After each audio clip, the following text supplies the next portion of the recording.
नमस्कार, मी भाग्यश्री पाठक. आज आहे शनिवार. तर आपण पूर्वी शनिवार आणि रविवार मार्केटचा श्री गणेशामध्ये काही लागणारी माहिती देत होतो.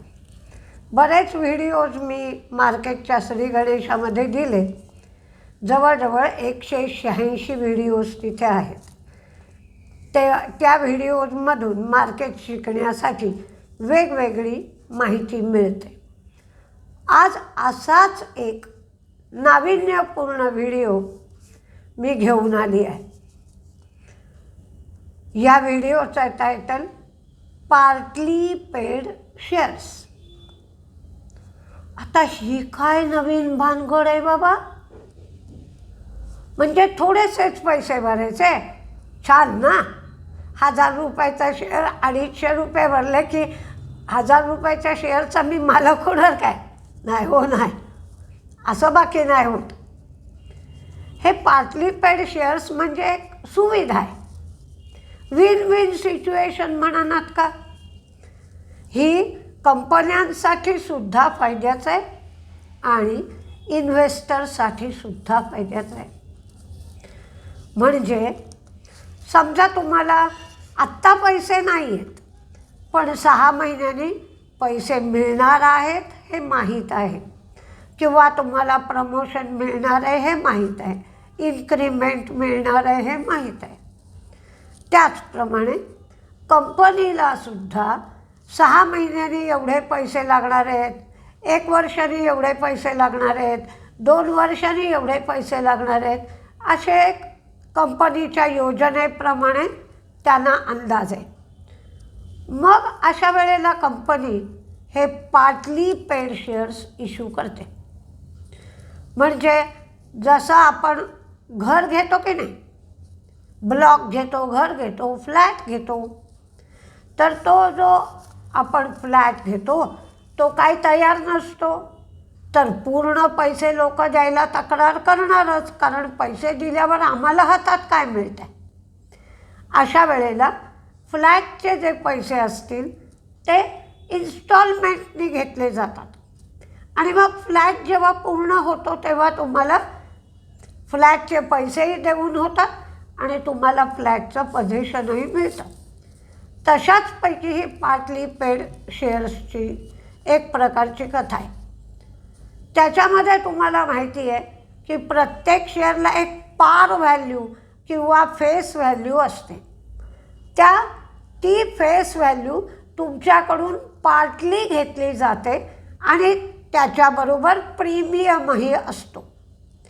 म्हणजे समजा 5 रुपये फेस व्हॅल्यू आहे, तर एकदा 2 रुपये, नंतर 2 रुपये, नंतर 1 रुपया, म्हणजे अर्जाबरोबर 2 रुपये आणि पुढचे उरलेले 3 रुपये 2 इन्स्टॉलमेंटमध्ये घेतले जातात. आणि मग त्याच्याबरोबर जो उरलेला भाग असतो तो प्रीमियम म्हणतो आपण. म्हणजे 398 रुपये आणि 2 रुपये फेस व्हॅल्यू, असे टोटल 400 रुपये घेतले जातात. 400 रुपयापैकी 398 प्रीमियम आणि 2 रुपये फेस व्हॅल्यूमधले. जर आपण 100 रुपयाचा शेअर आहे असं धरलं, तर तुम्ही जेव्हा अर्ज करता तेव्हा ॲप्लिकेशन बरोबर 30 रुपये आणि जे 70 रुपये उरतात ते त्याप्रमाणे विभागून घेतले जातात. 45 म्हणा, 35 म्हणा, काही, किंवा 45, 25, पण टोटल तुम्हाला 3 इन्स्टॉलमेंटमध्ये ते 100 रुपये भरायचे आहेत. तर खरं तर याचा इतिहास तुम्हाला सांगायचा झाला तर 20व्या शतकाच्या सुरुवातीला ही योजना आली. म्हणजे साधारण आपण म्हणूया 1913, 1920. तर तेव्हा काय होतं, पार्टली पेड शेअर सुरुवातीला ठीक आहे, पण पुढे कधी इन्स्टॉलमेंट मागतील त्याचा काय भरोसाच नाही आणि त्यावेळेला तुमच्याकडे पैसे उपलब्ध हवेत भरण्यासाठी. त्यामुळे ही योजना पार्टली पेड शेअरची तेव्हा काही यशस्वी झाली नाही. पण मग नंतर त्याच्यात सुधारणा केली गेली. पार्टली पेड शेअरचं जे शेड्यूल असतं ते सुरुवातीला अनाऊन्स केलं गेलं की तुम्हाला पहिला इन्स्टॉलमेंट या वेळेला भरायचा आहे, दुसरा इन्स्टॉलमेंट या वेळेला भरायचा आहे. आणि मग त्या पार्टली पेड शेअर्समध्ये सुद्धा ट्रेडिंग करता येऊ लागलं. आणि मग जशा जशा या पार्टली पेड शेअर्समध्ये सुधारणा झाल्या, प्रॉस्पेक्टस इश्यू केला जाऊ लागला, शेड्यूल दिलं जाऊ लागलं, तेव्हा ही योजना 1980च्या आसपास यशस्वी झाली किंवा लोकांना आवडू लागली. म्हणजे ॲप्लिकेशनबरोबर जे पैसे घेतले जात ते ॲप्लिकेशन मनी म्हणून झाले. नंतर मग पहिला कॉल आणि मग दुसरा कॉल, त्याला फायनल कॉल म्हटलं गेलं. तुम्ही हे जर पैसे उशिरा भरलेत तर तुम्हाला त्या जितका उशीर झाला असेल त्याप्रमाणे त्याच्यावर व्याजही द्यावं लागतं. तुम्ही जर तो इन्स्टॉलमेंट भरला नाही तर ते जप्त होतात किंवा फॉरफिट होतात. पण या पार्टली पेड शेअरवर तुम्हाला डिव्हिडंडही मिळतो आणि शेअर होल्डरप्रमाणे व्होटिंग राईट्सही मिळतात. पण तुम्ही जितकी अमाऊंट भरली असेल त्या प्रमाणात तुम्हाला त्याचा डिव्हिडंड मिळतो. सगळ्याच्या सगळा काही डिव्हिडंड मिळत नाही. म्हणजे 10 रुपये डिव्हिडंड जर जाहीर झाला तर तुम्हाला 2.5 रुपये 3 रुपये असा डिव्हिडंड मिळतो. पण तुम्ही एकदा इन्स्टॉलमेंट भरल्यानंतर ते पार्टली पेड असं तुमच्या PP असे तुमच्या डीमॅट अकाउंटवर दाखवले जाऊ लागतात. आणि ते ट्रेडिंगसुद्धा त्याच्यामध्ये करता येतं. पण खूप काही लिक्विडिटी नसते, पण तुमचे शेअर नक्कीच विकले जाऊ शकतात. त्याला सेपरेट इसील नंबरही मिळतो. मग पुन्हा दुसरा इन्स्टॉलमेंट भरल्यानंतर दुसरा इसील नंबर येतो आणि त्याप्रमाणे ते शेअर ट्रेड होतात. फक्त एक रेकॉर्ड डेट दिलेली असते. रेकॉर्ड डेटच्या आधी 2 किंवा 3 दिवस तुमच्या शेअर ट्रेड होत नाही. आता हे पार्टली पेड शेअर्स दुसऱ्याच्या नावावर पण करून देता येतात. त्याला रेन्युन्सिएशन असं म्हणतात. दुसऱ्याच्या नावावर ट्रान्सफर करून देता येतात. आणि मग ज्याच्या नावावर ते शेअर असतील त्यांनी तो पुढचा इन्स्टॉलमेंट भरायचा.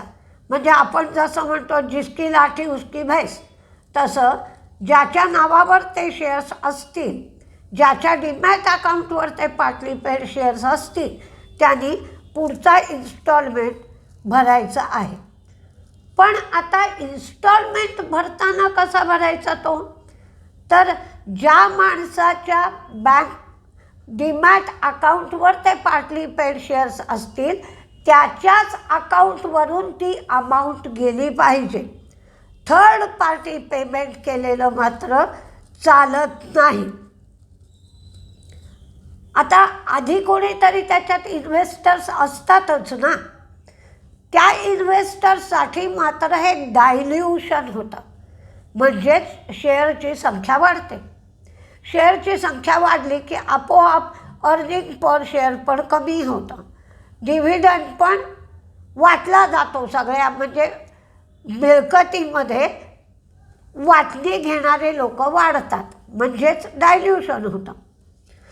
पण कंपन्यांच्या दृष्टीने हे चांगलं आहे की त्यांना कमी खर्चामध्ये भांडवल गोळा करता येतं.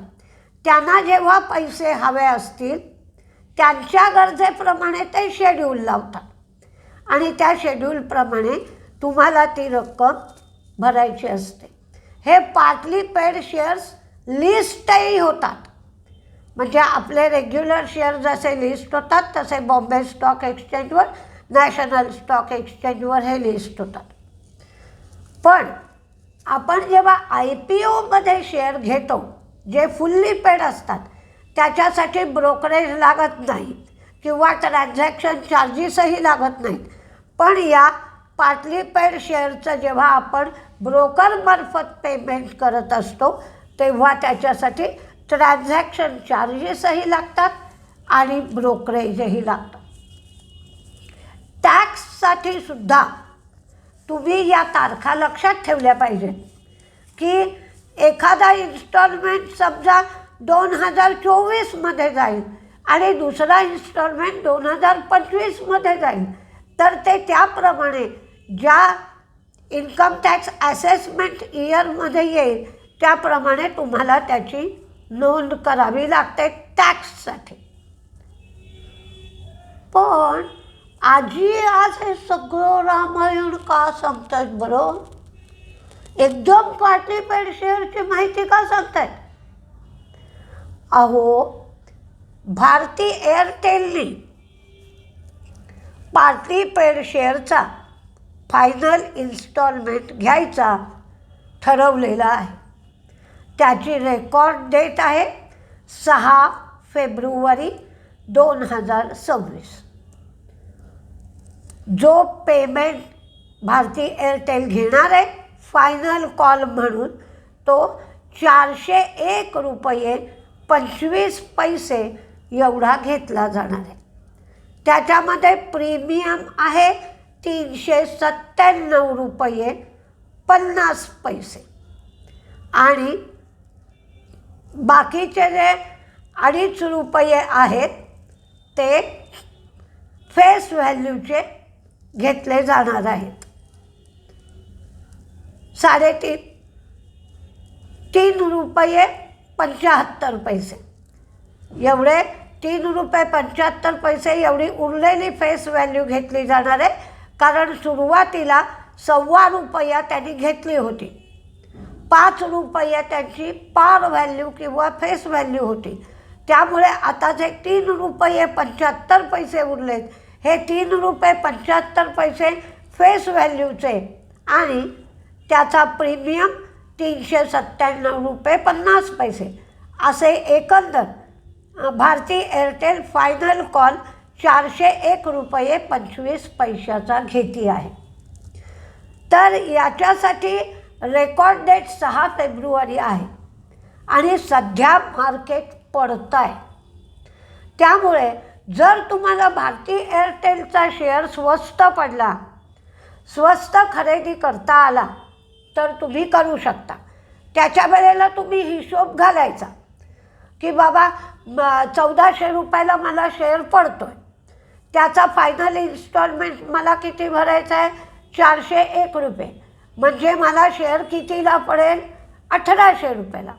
बाजारात भाव किती चालू आहे आता 2100 रुपये, तर मला फायदा मिळेल.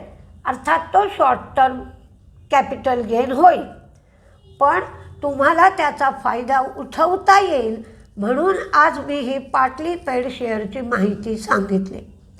पूर्वी असेच पार्टली पेड शेअर्स रिलायन्सने 2012मध्ये आणले होते, अडाणीने आणले होते, हिंदुस्तान कन्स्ट्रक्शनने आणले होते, सध्या लॉइड्स एंटरप्राइजेसने पण पार्टली पेड शेअर्स आणले, करूर वैश्य बँकेने 2013मध्ये आणले होते आणि टाटा स्टीलने 2018मध्ये जानेवारी फेब्रुवारीच्या आसपास 25 टाटा स्टीलच्या शेअरला 2 पार्टली पेड शेअर्स अशा रेशोमध्ये पार्टली पेड शेअर्स दिले होते. त्यामुळे ही पार्टली पेड शेअर्स इश्यू केले जातात. आता त्याचा उपयोग राईट्ससाठी पण केला जातो. पण एकदम मोठा शेअर आहे, 2-2.5 हजार रुपये सुरुवातीला माझ्याकडे नाही आहेत, तर मी त्याची पेमेंट पार्टमध्ये करू शकतो आणि मग रिलायन्स किंवा भारती एअरटेल अशा मोठ्या क्वालिटी शेअरचा मी हक्कदार होतो, मी शेअर होल्डर होतो, म्हणजेच मी मालक होतो. आणि त्याचप्रमाणे कंपनीलासुद्धा मोठ्या प्रोजेक्टसाठी पैसे गोळा करता येतात. अशी आहे ही 60 उत्तराची कहाणी. 5 उत्तरी सफळ संपूर्ण असं आपण म्हणूया. आणि तुम्हाला जर भारती एअरटेलच्या पाटली पेड शेअरमध्ये भाग घ्यायचा असेल तर तुम्ही त्याची आणखीन पाहिजे तर माहिती मिळवून त्या पाटली पेड शेअरमध्ये भाग घेऊ शकता. बघा तुम्हाला ही माहिती कशी वाटते आहे. जर माहिती आवडली तर सबस्क्राईब करा, शेअर करा, जरूर लाईक करा. म्हणजे जेव्हा परत पाटली पेड शेअर्स येतील तेव्हा कोणालाही कसलीही शंका पाटली पेड शेअरच्या बाबतीत उरणार नाही. म्हणून आज याची माहिती देण्याचा किंवा वेगळा व्हिडिओ देण्याचा मी प्रपंच केला आहे. नमस्ते.